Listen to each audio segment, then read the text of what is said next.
Welcome back. We continue live right here on Pittsburgh CW, 412-575-2600. That is the number to call. We'll take those calls right now. We got a lot of people on the line, so let's get right to them. Rick in Hopwood, out near Farmington and Nemacolin Woodlands. What's up, Rick? How you doing? Hey, how you doing, Bob, Ron? Good. We're good, thanks. Hey, I got one thing. First of all, tremendous game last night. What a comeback. Ben is just phenomenal, so is Antonio Brown. You can't beat those two Best players. combination in football since 2012, number one on just about every statistical category. Yep. What's your question? The other thing is just a concern about the way they've been showing the standings in the AFC the last 3-4 weeks. They had Pittsburgh as the number one seed. Then all of a sudden, before the game, in the first quarter, and at halftime, they showed New England as the number one seed. Of course, we beat Kansas City, and Kansas City beat New England. I don't know what changed. Well, it was conference record that can dictate. It doesn't matter at this point. Nothing matters. Yeah. The Steelers beat them heads up. They got the tiebreaker over them. That's what matters. All right, let's go to line 3. That's Bob in Beachview. Hey, Bob, how you doing? Okay, Bob. I'm thinking about this cold weather yesterday in the game. It impressed me. I think it was 28 when he started. In 3 positions, you know, Antonio's a great receiver, and he made more great catches in that cold weather. I was wondering how much the gloves help, and similarly for Ben throwing the ball. But thirdly, all the field goals made me think about how in the world does that guy kick 50-yard field goals and greater? It must be like kicking a brick. He's very good. That's the number one thing. But, yeah, it is. He lines up for 52, 53 yards. You don't think he's going to make it. I don't. And I think he could have made that one from about 55 yesterday. Yeah, you know, they have 2 great kickers yesterday we saw. Justin Tucker's as good as he could have kicked it from 60. Yeah, and I was worried at the end there if they got a chance. Watt saved the day with that strip sack. But, you know, if they get in range, he's very deadly. He doesn't miss. So you had 2 of the best kickers on display right there, and that was interesting to watch. Let's go out to Vaughn in Monroeville. Hey, Vaughn, how you doing? I'm doing good, Bob. Ron, how you doing tonight? Good. Hey, listen, I just want to throw in a quick comment, and I'd like to get your opinion on this. The officiating was horrible yesterday. What do you guys think about that? Everyone says that, but it's, you know, after a game like Pittsburgh-Cincinnati, I had a feeling they're going to watch things closely. I agree that I think sometimes they call too many things. It seems like every run back right now, Ron, on a kickoff, there's always some penalty, and it takes a lot of the momentum out of a game. But what did you think about the pass interference calls at the end? Yeah, you know, I was more troubled by Sean Davis gets a couple unnecessary roughness penalties. The last one on Artie Burns, I thought, was kind of cheap, but you could argue. To me, those things usually tend to even out. You get some against you. I haven't had a problem with the officials. I say the league sent out a note saying, ease up on the criticism of the officials and they're promising more punishment, I guess, for abusing officials. So the league definitely seems concerned about it.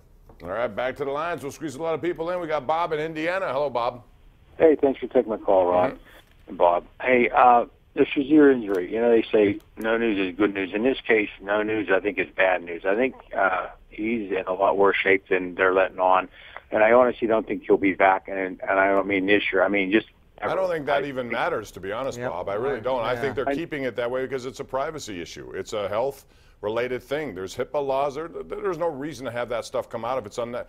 Yeah, he's not going to. I just want him to walk again for his own family. Absolutely. But is there anyone out there they can grab to help him with the rest of this year that maybe Sean Spencer's bro. Those guys just aren't hanging out there, all pro linebackers to bring in. I mean, Spence at least knows the system, has played here. But, I mean, it's unfair to expect him to line up against Brady next week with no practice time and be good.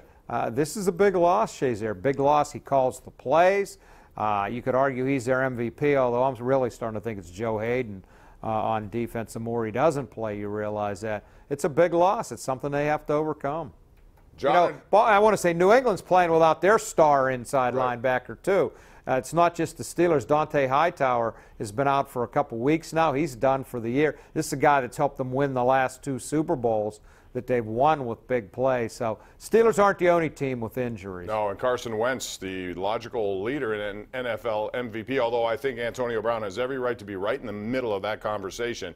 No wide receivers ever won that. Let's go out to John in Dormont. Hey, John, go ahead. Hey, thanks for taking my call, gentlemen. And I was concerned about the Martavis Bryant's on returns. He didn't look like he really wanted to be out there. He didn't look like he wanted to be hit. He didn't look good on the pass game either, as far as I'm concerned. No. I thought he was coming on. I thought he made some big plays in their previous couple of wins. He didn't look good at all yesterday. You get JuJu back, and you know, that'll maybe cut into some of Martavis's playing time, and he's got only himself to blame. How about JuJu Ball? Was that cool yesterday? Yeah, watching. You know what? This kid has done everything right for Pittsburgh to love him, and I can't imagine they can fall in love with him anymore. He has the big hit on Burfict. Yeah, he gets suspended. A lot of people don't think he should have. Then he's watching the game at home yesterday with his helmet on, and he's all chin strapped up.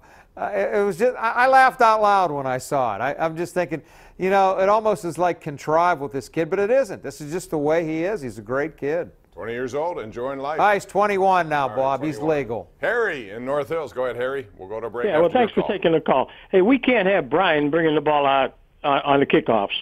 Soon as somebody I actually liked it when it first happened because I thought he gave them a speed. Took the first one like 40 Yeah, yards. and he had one 96-yard touchdown called back by a holding. So, I mean, I understand the logic. I just thought yesterday, for some reason, he just didn't look very good. He just stops. I mean, he absolutely stops. So I guess that's all. I guess, bye. Okay.